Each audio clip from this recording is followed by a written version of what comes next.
Eh, Solo estoy esperando que cargue la presentación que quiero utilizar para este tema.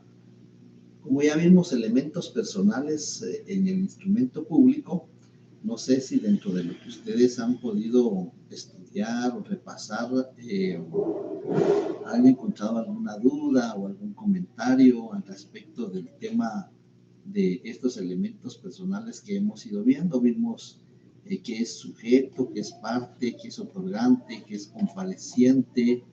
Eh, Vimos también los testigos o los auxiliares del notario.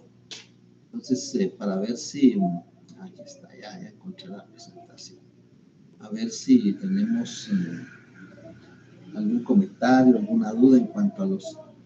Todo creo que en cuanto a sujeto, parte, otorgante, creo que ahí no tenemos mucho problema. Creo que donde podríamos ver algunas dudas o algunos comentarios sería en cuanto a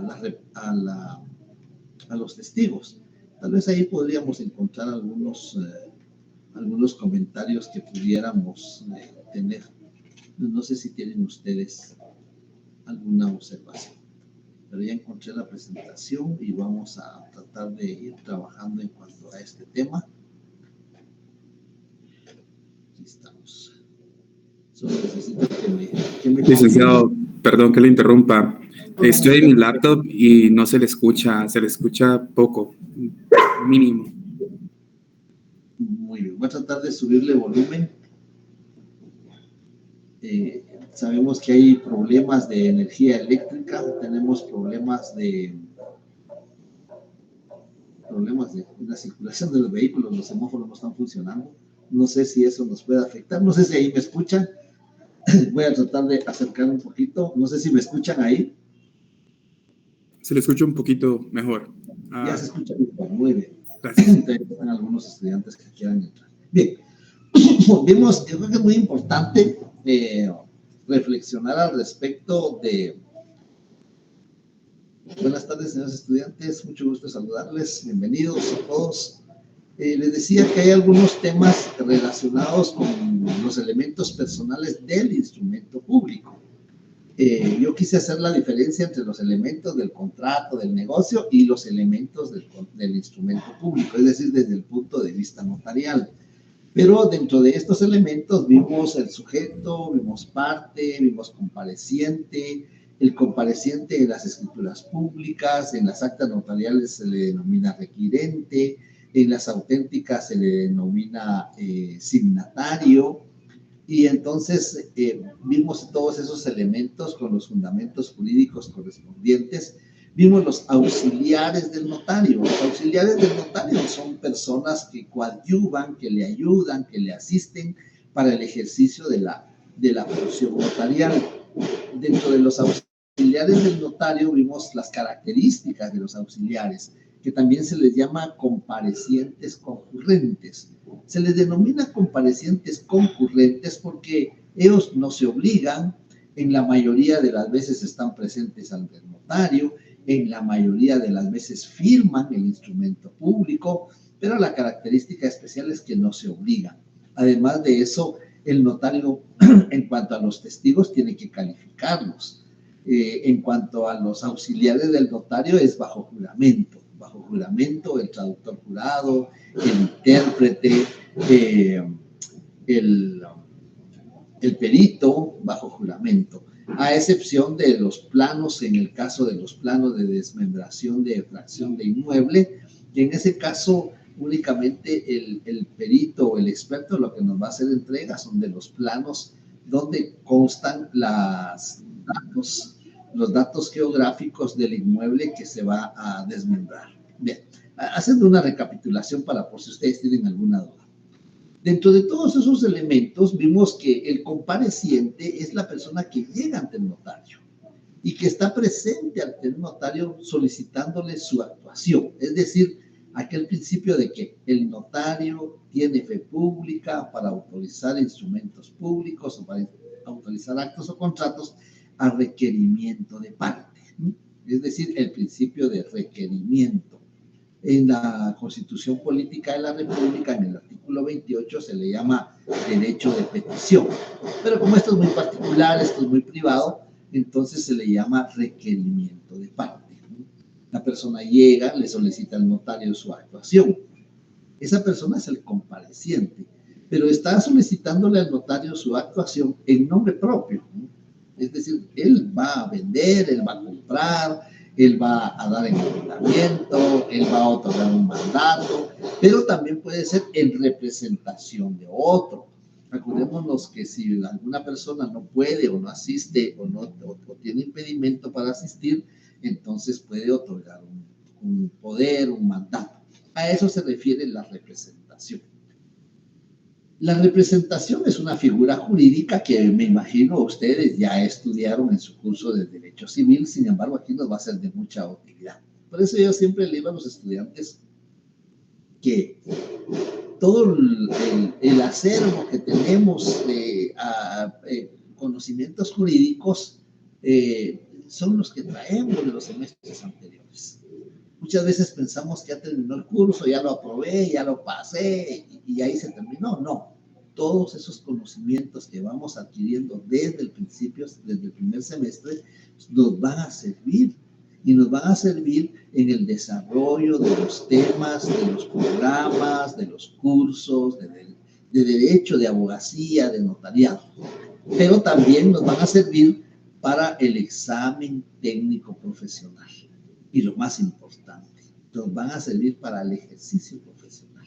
Todos esos conocimientos que tenemos. Así muchas veces pensamos de que ya lo aprobé, ya lo gané, ya ahí se quedó, ya pasó. No, todos esos conocimientos que los docentes nos han compartido, pues los tenemos que llevar, porque tenemos que, lo único es que tenemos que estar al día en las leyes, porque ustedes saben que las leyes son constantemente mutantes.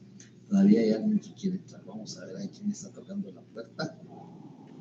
Hay algunos también. Bueno, ahí está, ya les abrimos.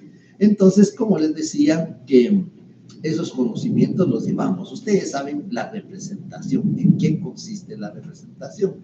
1668 del Código Civil. Si ustedes tienen su Código Civil, pues sería muy aconsejable que nos fuéramos al artículo 1668 del Código Civil, donde vamos a encontrar, vamos a ir hasta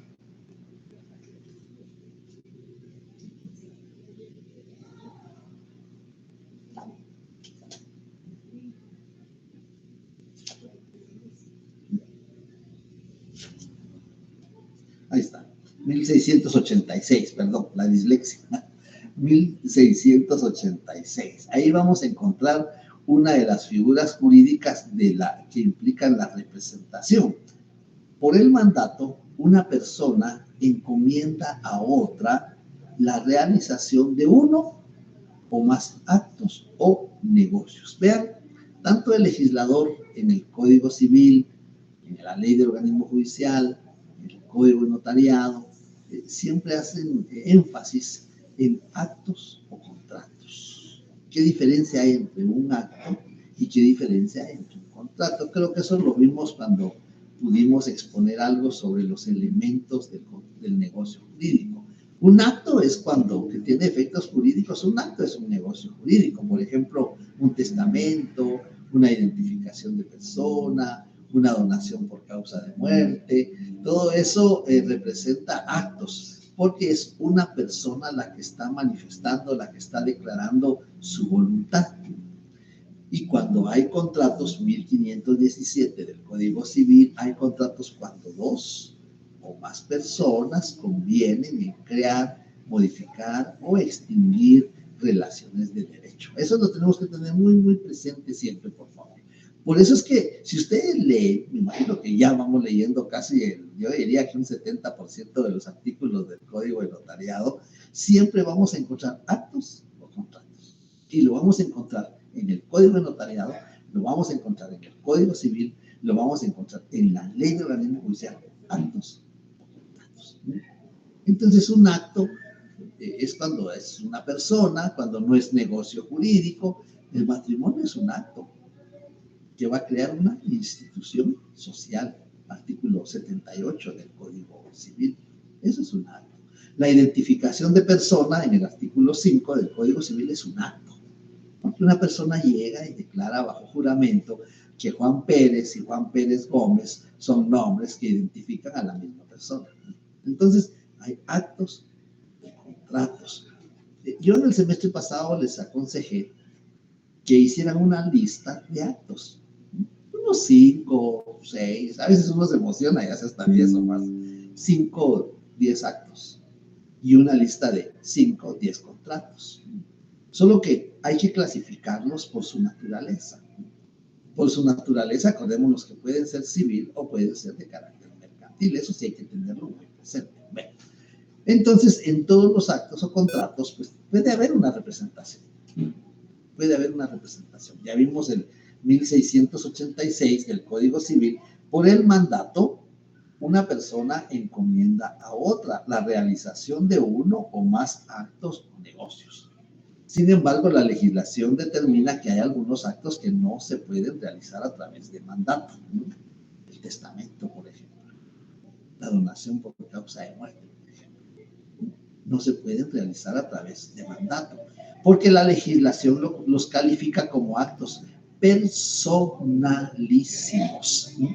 ¿Por qué la legislación califica el testamento, la donación por causa de muerte como personalísimos? Porque no se pueden realizar a través de mandatario. Únicamente la persona interesada, el testador, el donatario por causa de muerte pueden otorgar esa clase de instrumentos públicos. Esta figura del mandato puede ser mandato con representación, mandato sin representación. No voy a entrar a esta clasificación porque esto ustedes ya lo vieron en su curso de derecho civil. Ahí ya vimos ustedes, ya vieron ese.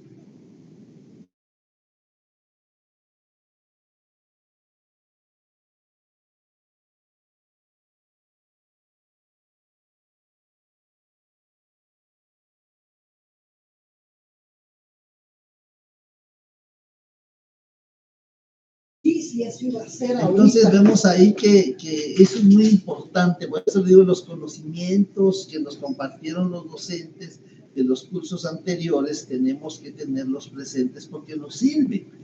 Y no solo nos van a servir para el desarrollo de los temas de los programas subsiguientes, sino que también nos van a servir para el examen técnico profesional. Y lo más importante es que nos van a servir para el ejercicio de nuestra vida. Entonces vamos a irnos a la presentación y vamos a encontrar la representación. ¿Qué es la representación? Y ahí vamos a encontrar una definición cuando una persona individual o una persona jurídica va a actuar a través de un representante. Cuando una persona individual o una persona jurídica, acordémonos que las personas jurídicas pueden clasificarse en dos grupos.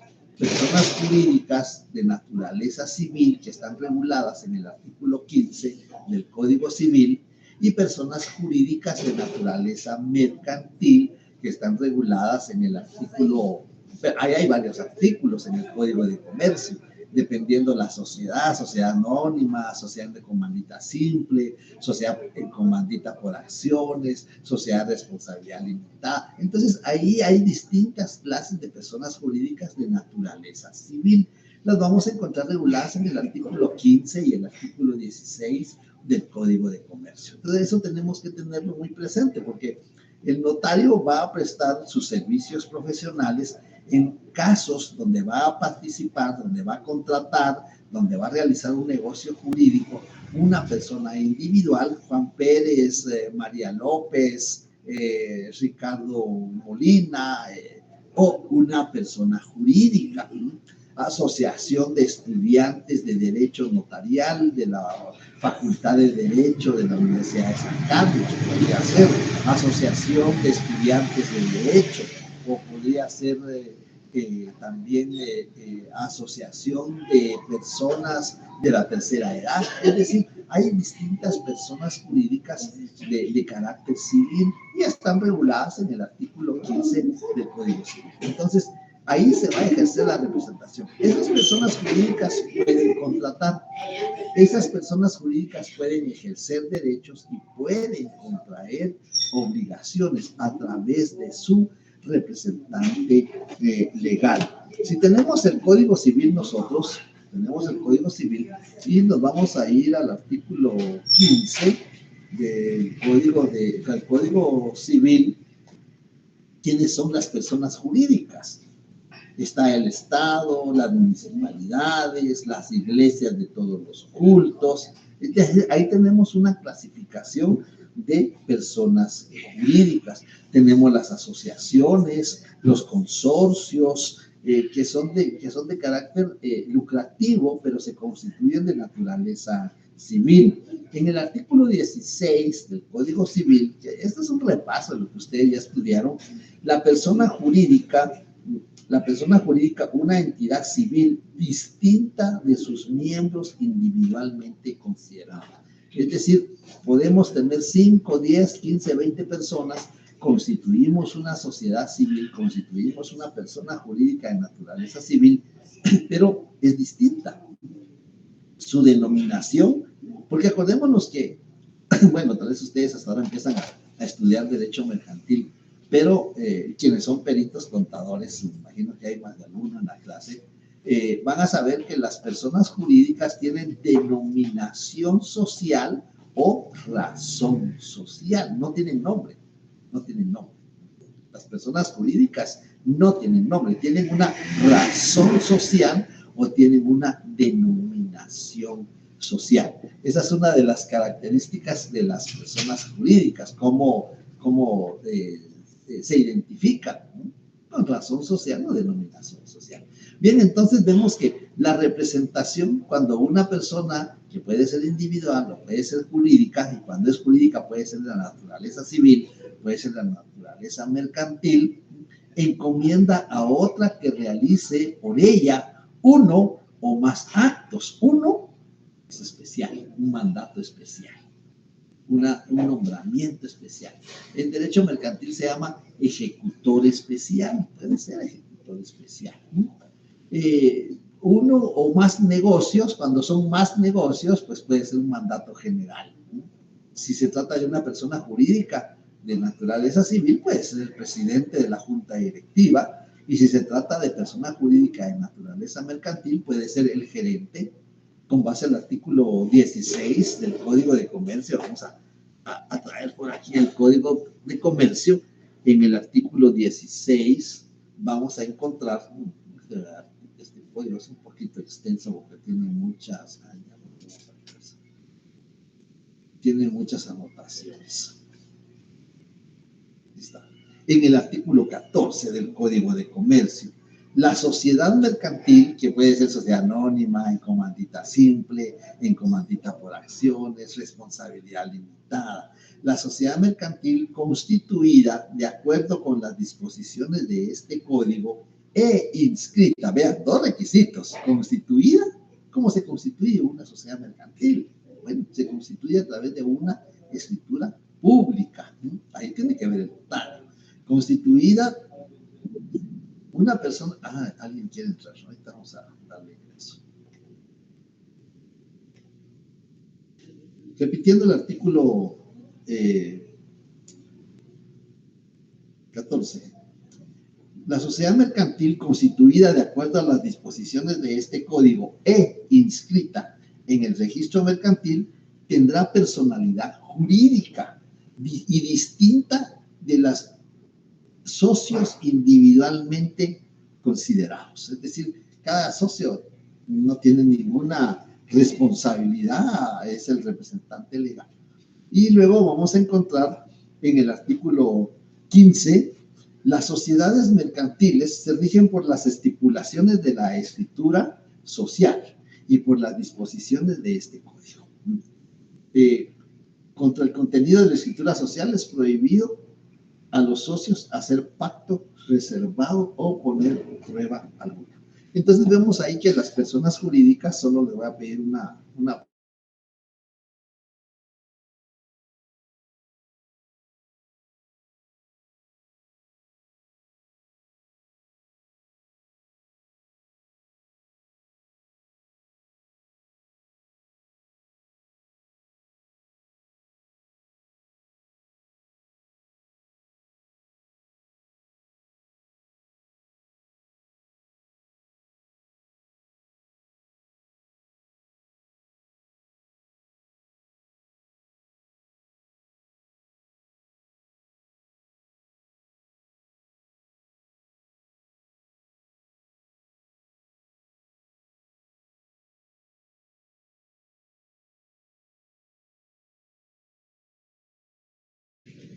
Bien, ya estamos de regreso, disculpen la interrupción.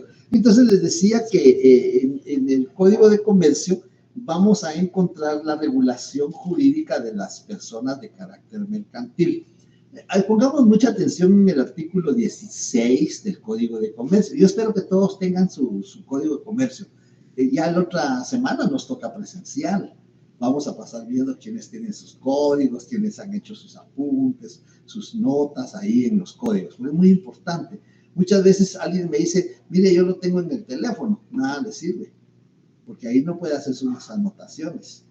Salvo que quiera hacerlas con un clavito ahí sobre la pantalla, sus anotaciones, pero ahí no puede hacer anotaciones. Lo importante es que tengamos nuestros códigos, nuestras leyes para poder hacer nuestros apuntes. En una oportunidad alguien me dice, es que mi código es nuevo, pero el código es para rayarlo.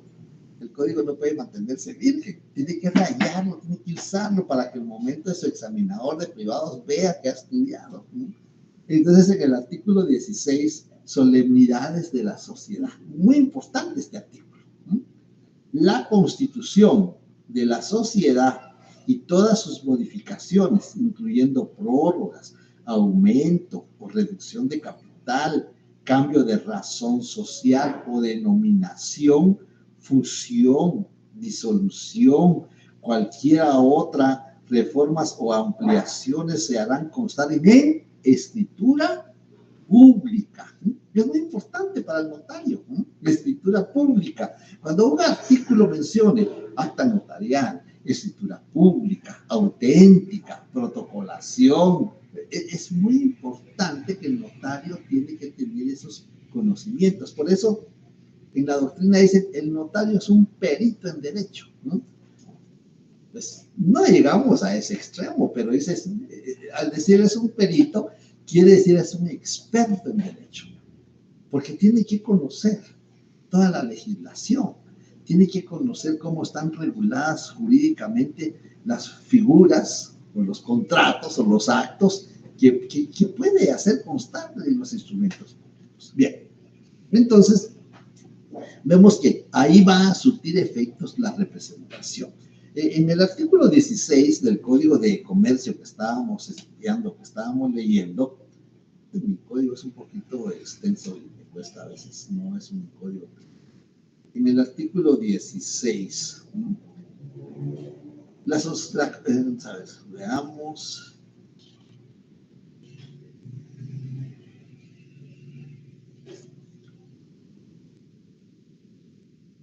Vamos a encontrar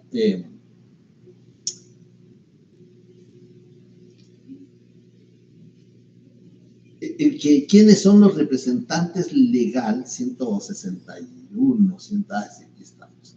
¿Quién es el representante legal en las sociedades? En el 49 del Código de Comercio, vamos a ubicarlo.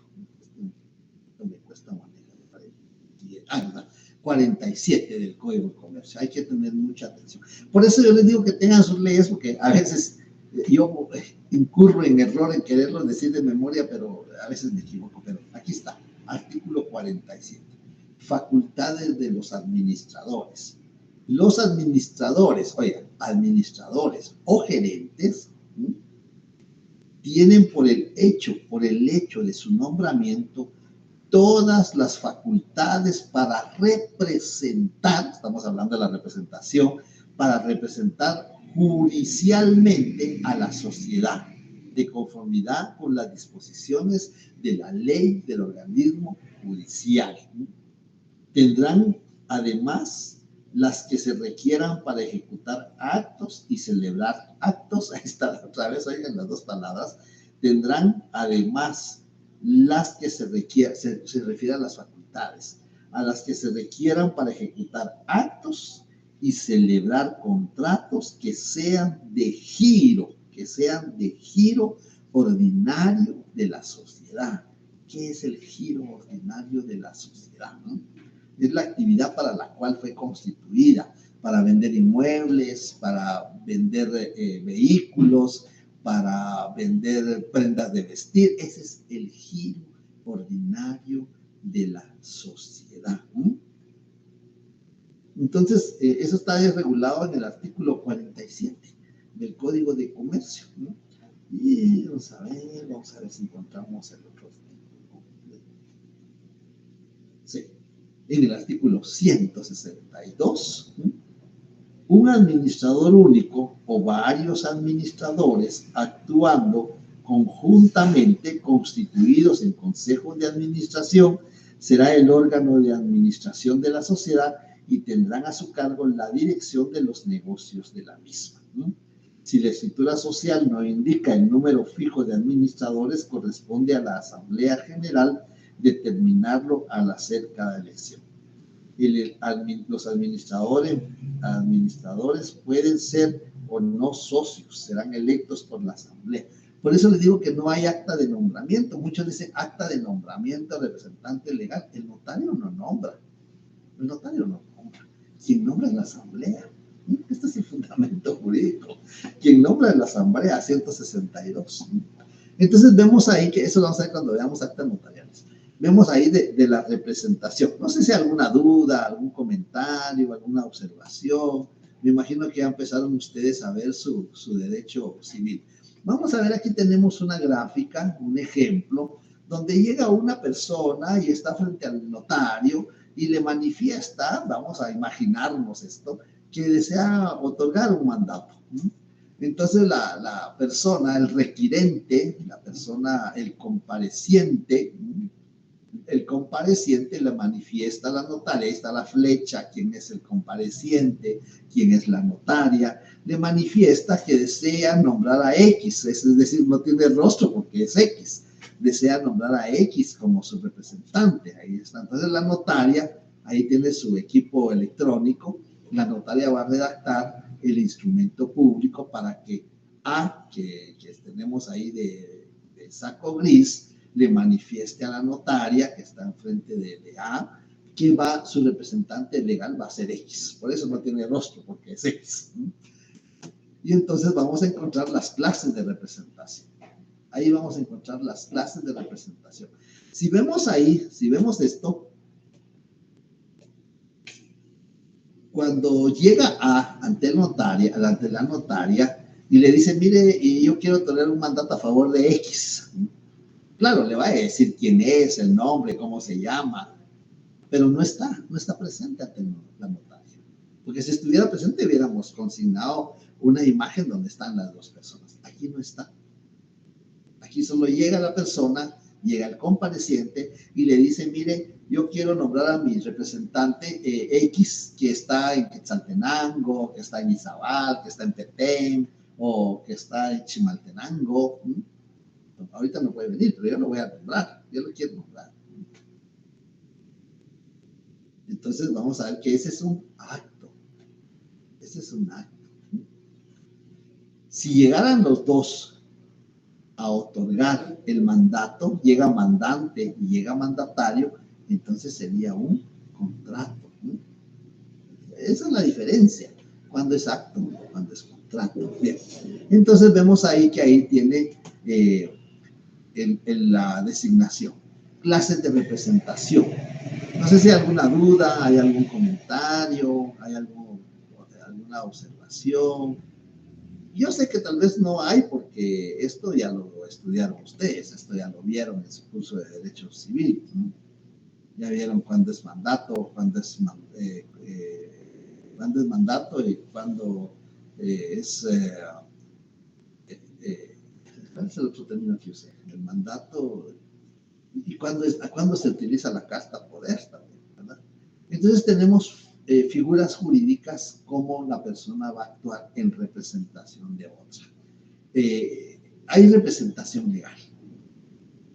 Yo no mucho, me cuesta comprender esta denominación, porque los dos tienen que estar regulados en la ley, los dos tienen que ser legal. Sin embargo, se hace esta denominación de representación legal porque está en la ley quién es el representante. Es decir, yo no puedo designar a Juan Pérez, no puedo designar a Julia García o a María Pérez. No, en la ley ya me establece quién va a ser el representante legal. Cuando la ley establece a quién le corresponde la representación de la persona, por ejemplo, en el caso de los menores de edad, en el caso de los menores de edad existe la figura que se llama patria potestad. Disculpen, le voy a pedir una pausa, le voy a pedir un segundo.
Bien, perdón, pero necesitaba un poquito de líquido para poder hablando.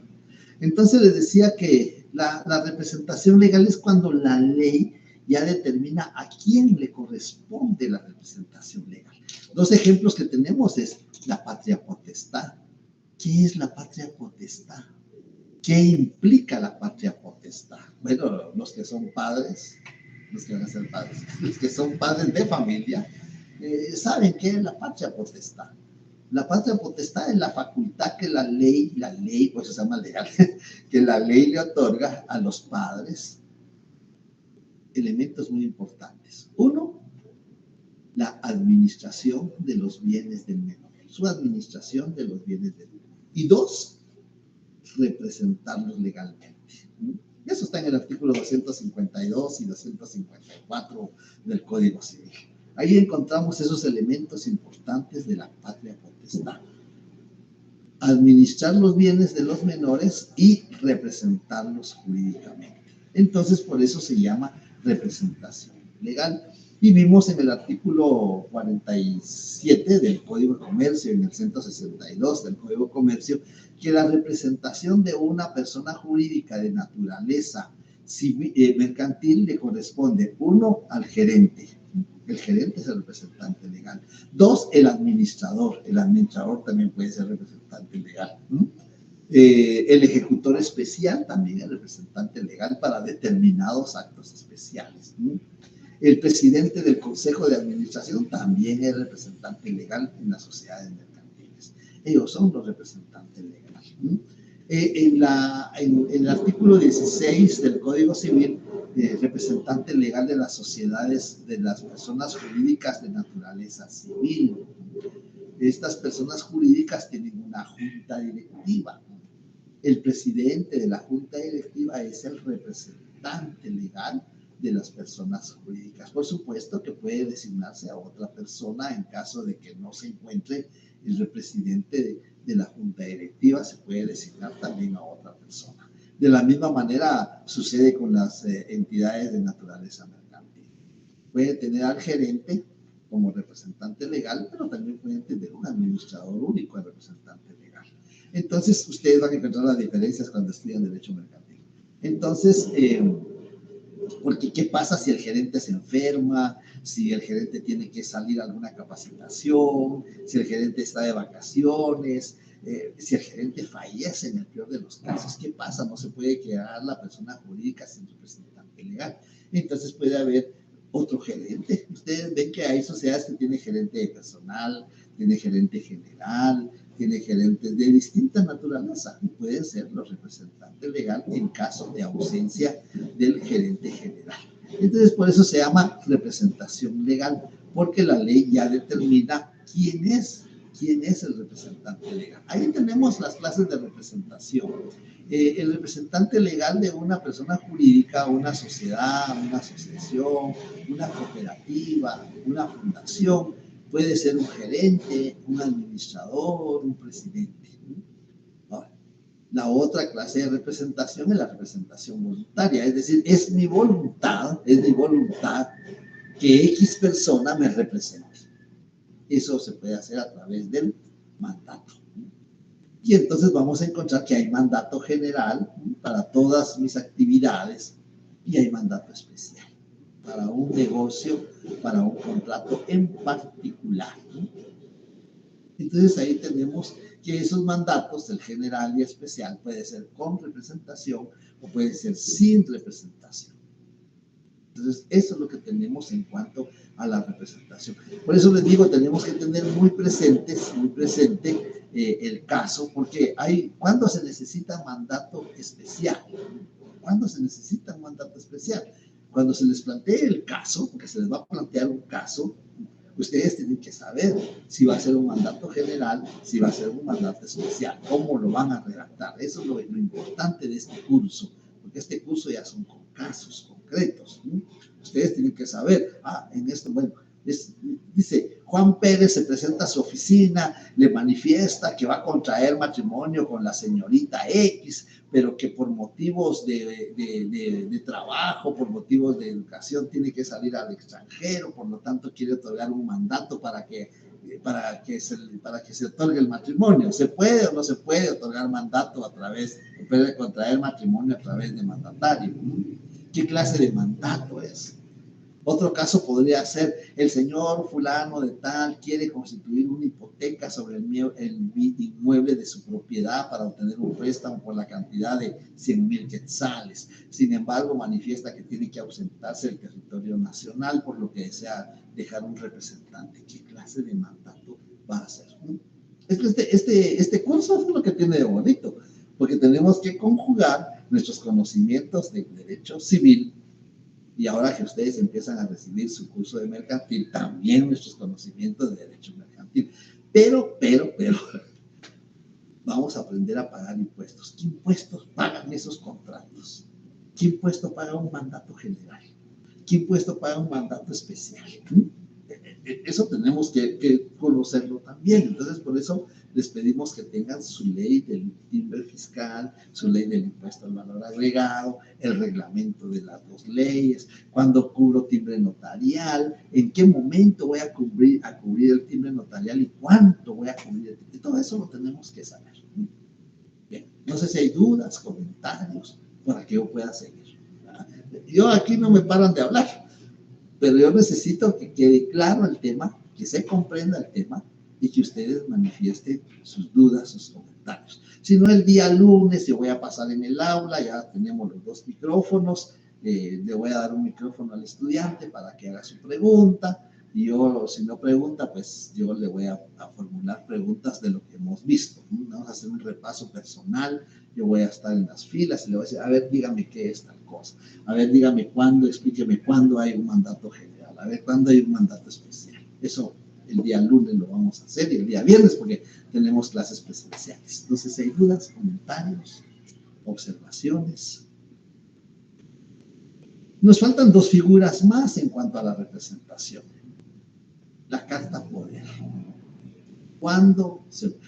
Vean, muchas personas migrantes, guatemaltecos, que se van al extranjero, pasan todas esas vicisitudes que hay que pasar para poder llegar y poder, pues, conseguir una situación económica mejor. Esa es la aspiración. Van al extranjero y empiezan a mandar sus remesas, y llega el papá, llega la esposa, llega el hijo, le dice, licenciado, fíjese que mi pariente que está allá me mandó una cantidad de dinero y vamos a comprar un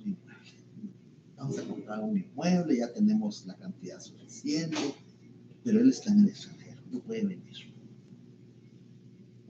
Y como se fue en forma irregular, pues no puede mandar mandato. Pero queremos que el inmueble quede a nombre de él, o quede a nombre de él y a nombre de la esposa, a nombre de él y del hijo, a nombre de él y la mamá, o a nombre de él y el papá. ¿Cómo podemos hacer ese negocio? ¿Se puede o no se puede?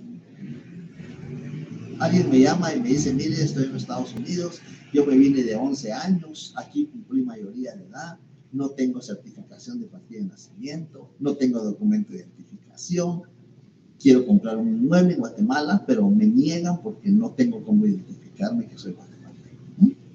Es decir, hay casos en la vida real. Y ahí es donde el notario, porque esto es puramente notarial, ahí es donde el notario va a poner en práctica todos sus conocimientos. Porque para eso estamos preparándonos. No nos estamos preparando no nos estamos preparando para colgar el título, no. Nos estamos preparando para ejercer una profesión muy noble y de mucha funcionalidad. Entonces, esa es la de la representación. Y entonces tenemos otras figuras, 1605, el Código Civil. ¿Le escucho la pregunta? Licenciado, buenas tardes. Buenas tardes. Solo para comentarle, a forma de duda, en este caso que usted estaba planteando, a mí se me ocurre, le nombraría a un mandatario para que hiciera su registro correspondiente y de ahí en adelante pues ya podría celebrar algún contrato acá en Guatemala por medio de la carta que estaba mencionando. Nada que ver mi opinión. Bien, claro que sí, por supuesto. Hay dos alternativas. Cuando veamos ese tema es muy bonito. Hay dos alternativas. La persona que está en el extranjero, en cualquier lugar del mundo, pensemos en cualquier lugar del mundo, está el guatemalteco en el extranjero y desea que alguien lo represente aquí. Hay dos opciones.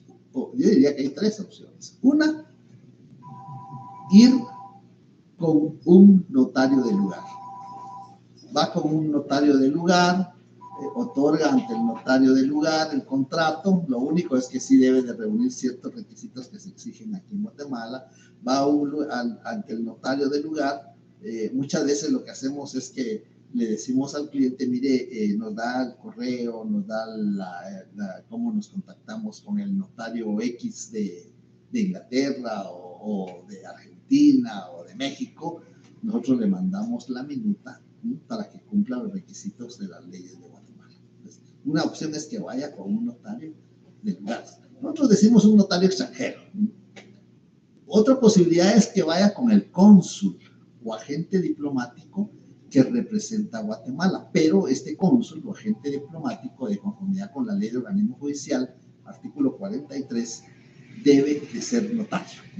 Si el cónsul o agente diplomático no es notario, entonces no puede. Y otra posibilidad es que lo contraten a usted y le digan, mire, le pago su pasaje, véngase. Esa es otra posibilidad. Hay tres posibilidades, ¿no? Entonces la persona va a otorgar el mandato. Pero ¿qué pasa si la persona no tiene la capacidad económica para pagar al notario extranjero? Los notarios extranjeros cobran onerosamente. Alguien me dice, mire, si me va a contratar su cliente, yo cobro $1,000 por el mandato. Y nosotros le estábamos mandando la minuta, nosotros le estábamos mandando todo, solo tenía que imprimirlo, consignarle la fecha y el lugar correcto, porque como hay condados, hay estados, hay una serie de divisiones políticas administrativas, entonces solo le consigna la fecha y el lugar donde está, lo imprime, lo firma a su cliente y lo autoriza como notario. Sí, pero son $1,000, barato, económico. Hay quienes cobran más. Y hay quienes dicen, mire, yo no puedo pagar $1,000. Licenciado. ¿Sí? Escucho. Licenciado, Sí. y antes de trabajar con un notario extranjero, no importa que pertenezca a otro sistema, al anglosajón. No, no importa, no importa. Muy buena pregunta. No, no importa que sea notario sajón, que sea notario latino, no importa. Ya cuando veamos ese tema que se llama documentos que vienen del extranjero, un tema muy interesante. Muchas veces le dice a la persona, mire, prefiero contratarlo a usted, que usted venga. A veces hasta me sale más económico, dependiendo del lugar, ¿verdad? Pero hay una figura en el artículo 1605 del Código Civil, pero hay que tener mucho cuidado con esta figura. El que sin convenio se encarga voluntariamente de los negocios de otro, es decir, no tiene convenio, no tiene documento. Le dice, mire, mi hijo, mi papá, mi cónyuge, mi pariente está en el extranjero y quiere comprar un inmueble, pero quiere que quede a su nombre. ¿Cómo hago? ¿Puedo? Sí, sí puede. Aplicamos el 1605. El que sin convenio, es decir, no hay documento, se encarga voluntariamente de los negocios de otro, está obligado a dirigirlos y manejarlos últimamente y en provecho del dueño. Cesará la gestión desde el momento en que el interesado o quien lo represente se apersone al negocio. La figura del gestor de negocios. Conocimos un caso, me dice la persona, mire, fíjese que contratamos a un abogado, dicen las personas. Contratamos a un abogado y nos dijeron que no se podía, porque yo estoy en el extranjero y no se podía que el inmueble quedara a mi nombre. Entonces tuvo que quedar el inmueble a nombre de mi papá, porque el abogado me dijo que no se podía.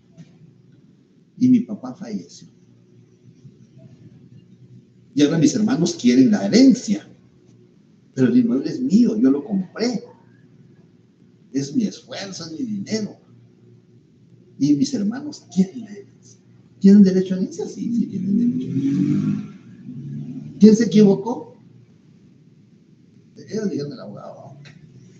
¿Por qué no usó la figura de gestor de negocios?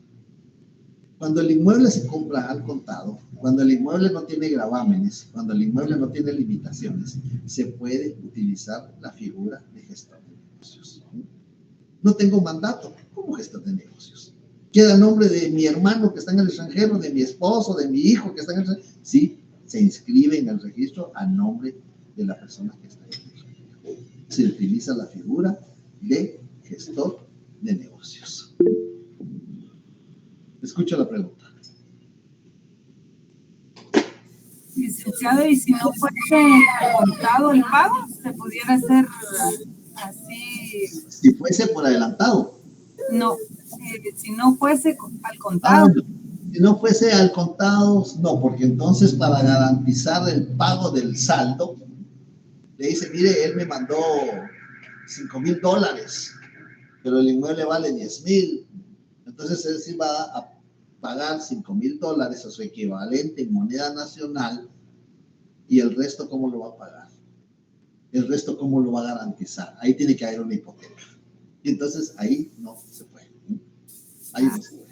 Gracias. Cuando existe un gravamen, existe una hipoteca, cuando existe un usufructo, cuando existe algún otro gravamen, es una anotación de demanda o un embargo, no se puede. El inmueble tiene que estar, pues, jurídicamente decimos sano, no tiene limitaciones ni anotaciones. Bien. Ven qué bonito, qué interesante es este tema de la representación. Y hay otra figura todavía, porque muchas personas, especialmente en Estados Unidos, manejan la carta de compraventa. Alguien preguntó por ahí del sistema sajón. La mayoría de estados de Estados Unidos siguen el sistema sajón, aplican el common law. Pero en el derecho notarial, solo el estado de Luisiana, en Estados Unidos, sigue el sistema latino. Y entonces, en este caso, en Estados Unidos hablan mucho sobre la carta de compraventa. Muchas personas que vienen y dicen, mire, quiero una carta de compraventa. Entonces, mire, aquí no existe la carta de compraventa. Usted viene de allá, trae una cultura distinta. Aquí no existe la carta de compraventa.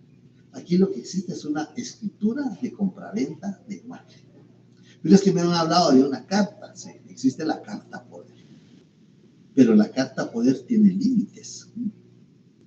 La carta poder tiene límites. En el artículo 1686 del Código Civil, nos vamos a ir al artículo 1686.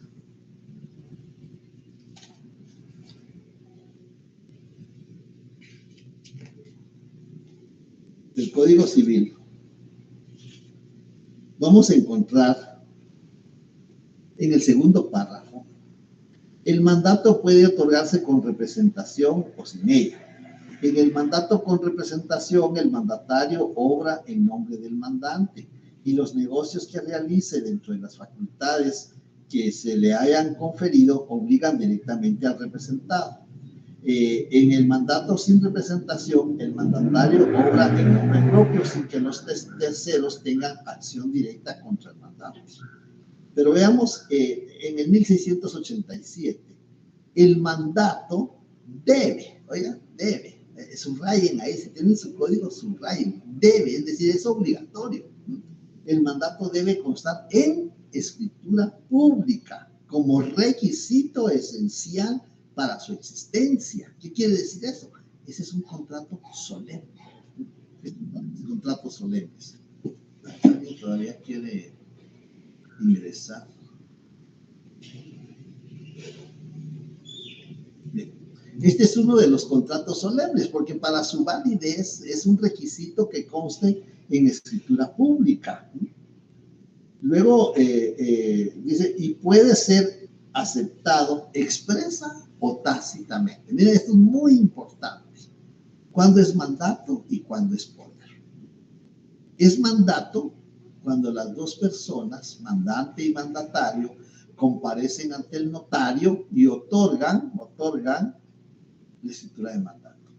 Y es poder cuando solo el mandante llega, pero no llega el mandatario, porque el mandatario está en Petén, el mandatario está en Puerto Barrios, el mandatario está en Escuintla o en Chimaltenango o en San Marcos, no llega, pero yo voy a firmar un poder, ese es poder.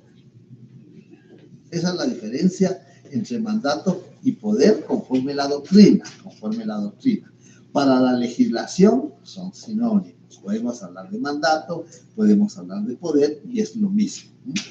Bien.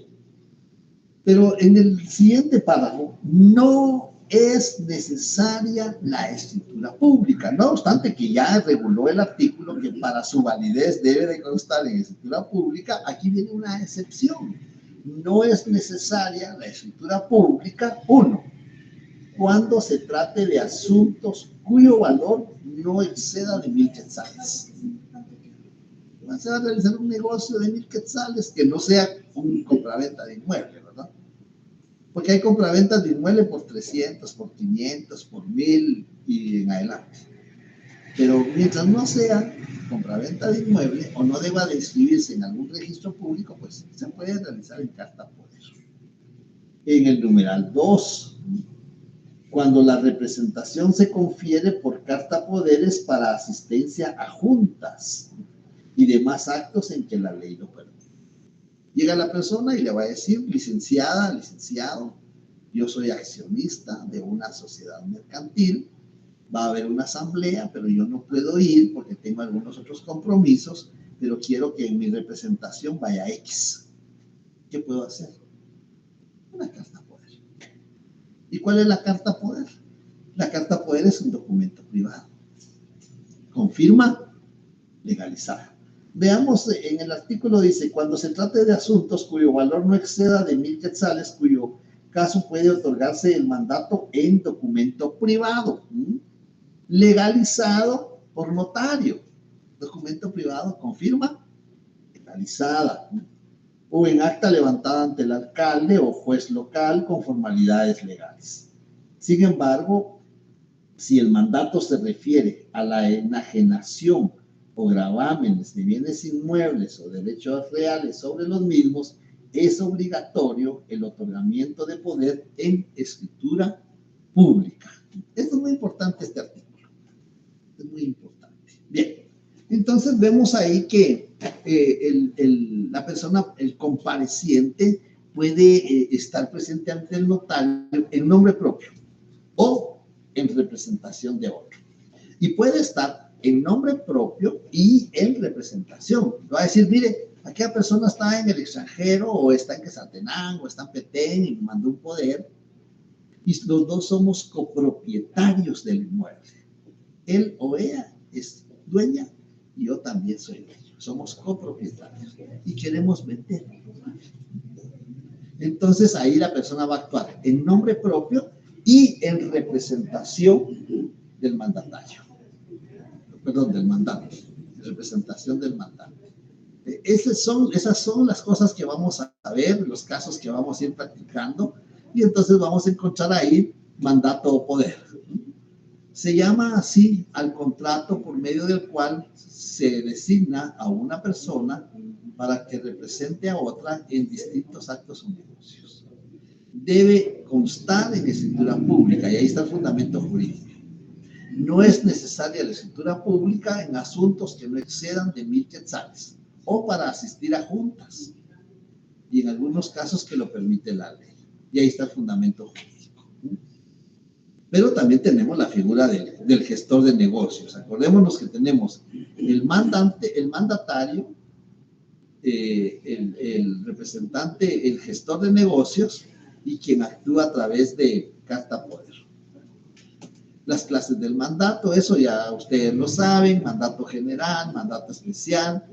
Los dos pueden ser con representación o pueden ser sin representación. Pero hay un mandato que no está en el Código Civil. Hay un mandato que está regulado en la ley del organismo judicial, que se llama mandato judicial. Está regulado en el artículo 188. ¿Para qué es el mandato judicial? El mandato judicial es para representar a una persona individual o jurídica ante los órganos de jurisdicción en un asunto judicial. Y está regulado en el artículo 188 de la ley del organismo judicial. Estos son otros elementos que tenemos que tener presentes cuando termina el mandato, sea general, sea especial, sea judicial, cuando termina el mandato. Y ahí tenemos, está regulado en el Código Civil en qué casos termina el mandato. Bien. Entonces, ahora, ¿cómo lo califica el notario? El notario, cuando va a autorizar una escritura pública, donde va a actuar una persona en representación de otra, tiene que calificarlo. Y nos vamos a ir al artículo 29 del Código de Notariado. Si tienen su Código de Notariado, por favor, en el artículo 29 del Código de Notariado. Vamos a tener en el artículo 29 los instrumentos públicos contendrán. Vean que nos estamos preparando para redactar una escritura pública. Ya el día lunes vamos a redactar una escritura pública. Los instrumentos públicos contendrán, nos vamos al numeral 5, razón de haber tenido a la vista los documentos fehacientes que acrediten la representación legal. ¿Cuáles son esos documentos fehacientes? ¿Cómo se acredita la representación legal? Bueno, la representación voluntaria se acredita con el documento. ¿Cómo acredito que yo soy quien ejerzo la patria potestad y en consecuencia represento legalmente a un menor de edad? A mi hijo, a mi hija, ¿cómo acredito esa representación? Pregunto. Con el certificado de nacimiento y con su documento personal de identificación. Muy bien, muy bien. Con la certificación de la partida de nacimiento. Con eso voy a acreditar que yo soy el representante, que yo ejerzo la patria potestad y que yo soy el representante legal del menor de edad. Entonces, yo acredito la representación con la certificación de partida de nacimiento.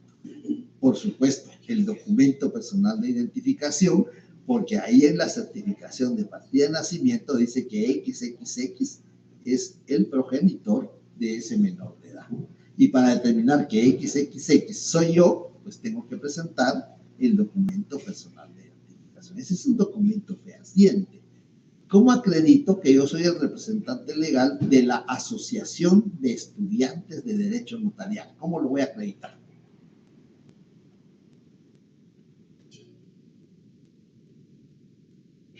¿Alguna idea? ¿Alguna opinión? ¿Qué se les ocurre a ustedes? ¿Cómo voy a acreditar yo que yo soy el representante legal de la Asociación de Estudiantes de Derecho Notarial de la Facultad de Derecho de la Universidad de San Carlos de Guatemala? ¿Cómo lo voy a acreditar? Bueno, ¿cómo voy a acreditar que yo soy el gerente general de libros y códigos Sociedad Anónima? ¿Cómo voy a acreditar que yo soy el gerente general? O que yo soy el administrador único. ¿Cómo voy a acreditar yo eso? Pues documento fehaciente. Nadie opina. Nadie. Tal vez en esta última que mencionó, tal vez con la escritura pública donde se gestionó la creación de la La sociedad. constitución de la sociedad. La constitución de sociedad. Hay La constitución, constitución. modificación, fusión, transformación y liquidación de sociedad. Todo eso, con base al artículo 16 del Código de Comercio, debe constar en escritura pública. Bueno, muy bien, puede ser con la escritura constitutiva. Falta algo más, ¿no? Falta algo más. ¿Con qué voy a acreditar que yo soy el representante legal de libros y códigos social normal? ¿Cómo lo voy a acreditar?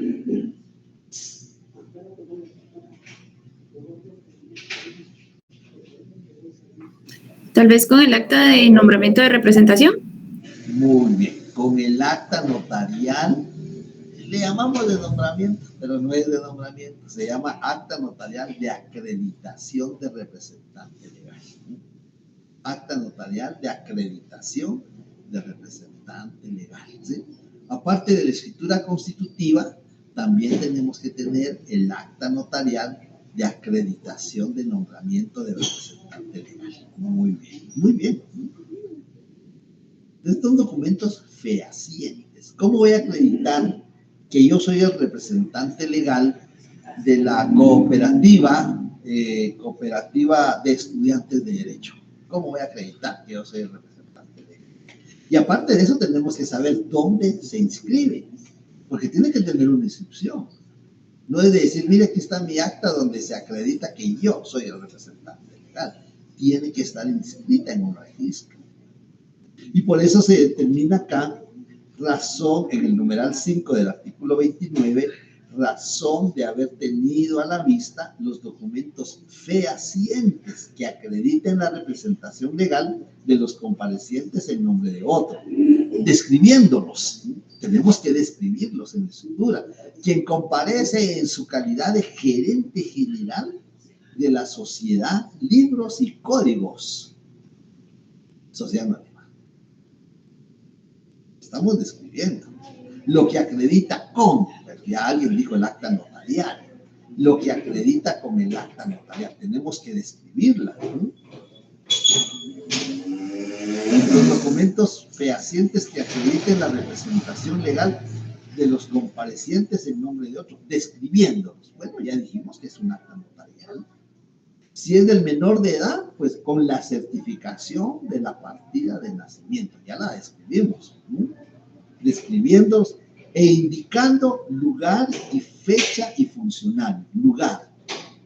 Lo que acredita con la certificación de la partida de nacimiento extendida, funcionario, por el registro civil del Registro Nacional de las Personas, funcionario, el lugar de la ciudad de Guatemala, la fecha, el 1 de agosto del año en curso, describiéndolos e indicando lugar, fecha y funcionario o notario.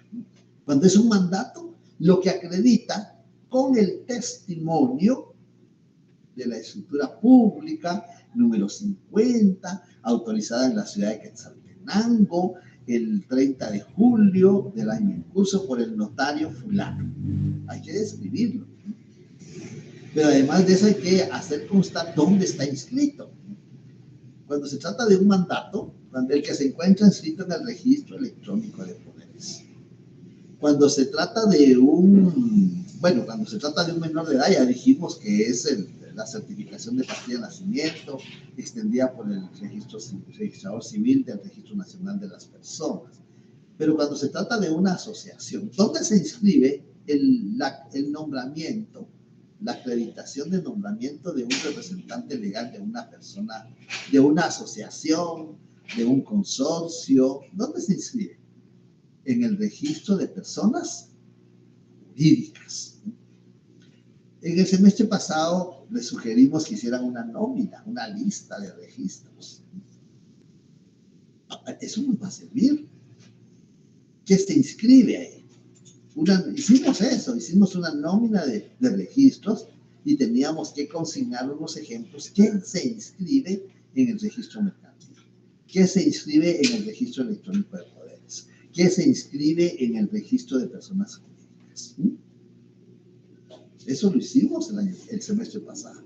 Hagan la lista. Bien. Si no la hicieron en aquella oportunidad, todavía están en la oportunidad de hacerlo, ¿verdad? Todavía lo pueden hacer, una lista. Bien. Hará constar, el notario hará constar que dicha representación es suficiente conforme a la ley y a su juicio para el acto contrato.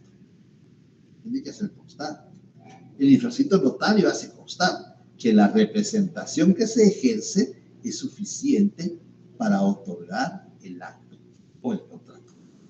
Eso es lo que lo vamos a redactar. Lo vamos a redactar ya la próxima semana. Bien. Entonces, eso tenemos en cuanto a la representación de las personas jurídicas, las personas individuales. Bueno, no sé si hay dudas, si hay comentarios. Tenemos unos 5 minutos por si ustedes tienen alguna duda, alguna pregunta, algún comentario. Y esto es un repaso de su curso de Derecho Civil. Yo sé que posiblemente por eso no preguntan, porque ya lo saben. Pero es bueno refrescar esos conocimientos y poder hacer preguntas. Si no, acuérdense que el día lunes entramos nosotros con un micrófono y a preguntar, ¿verdad? Clase de representación, dónde se inscribe, un caso, qué hace usted, para que ustedes participen el día lunes. No se pongan así. Miren, si esto no se practica,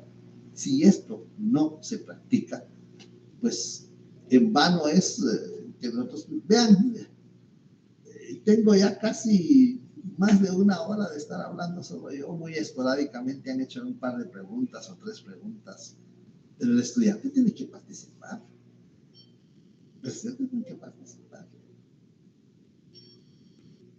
Bueno, dudas, preguntas, comentarios, observaciones.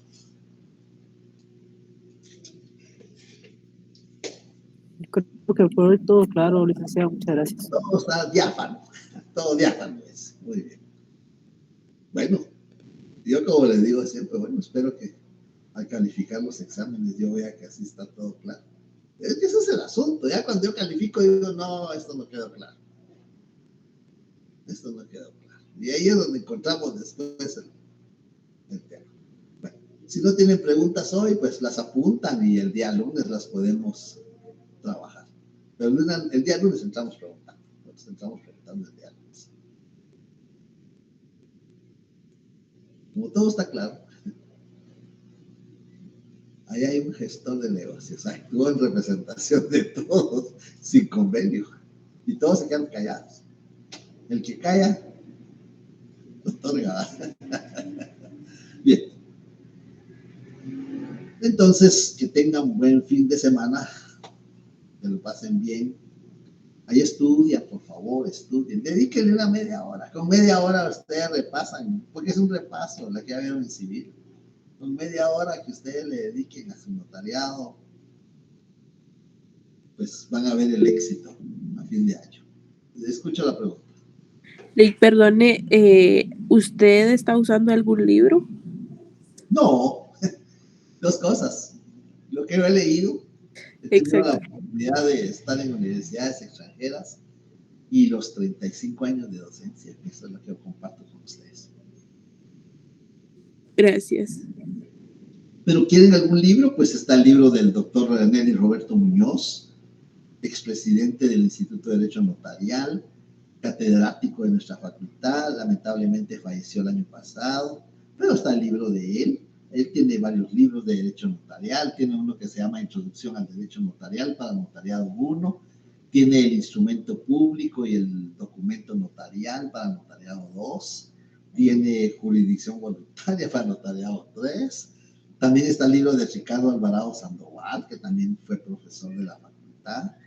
Hay libros de la FIA. Y también hay libros de autores extranjeros, pero a veces es un poquito más difícil encontrar. Pero esos libros pueden ustedes reforzar algunos temas.